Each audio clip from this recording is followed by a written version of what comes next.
Good morning. Today we're going to talk a little bit about banjo head tension and how to maintain it.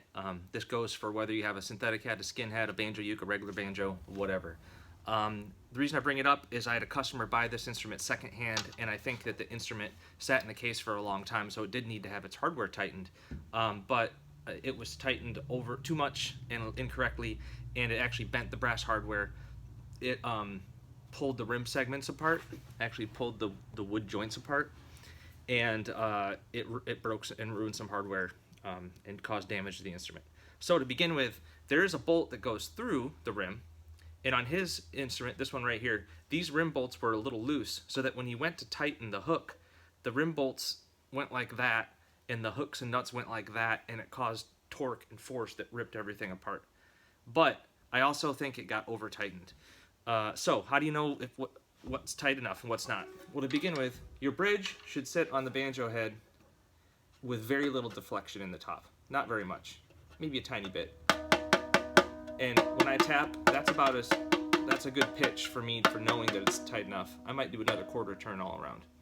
If you do need to tighten your banjo head, let me show you how little it actually takes. So I'll undo this one till it's truly loose. Okay, so it's dangling, right? First, I'll start by do what I call thumb tight. So that's as much as I can do with my hand, right? Now if I start turning, if I go a half turn, it's already starting to feel hard. There's a lot of force behind it. If I do the quarter turn, now it feels like I have to work, and I can feel the stress in it. So stop. If you have to put any muscle into it, you might be going too much. So this one I do think needs a little bit more all around.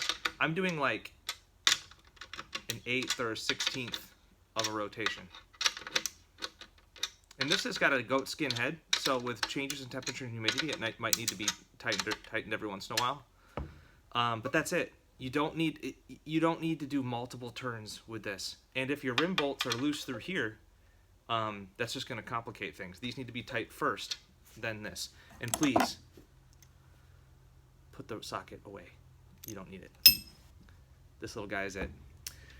So yeah, drop me a line if you have any questions. Thanks.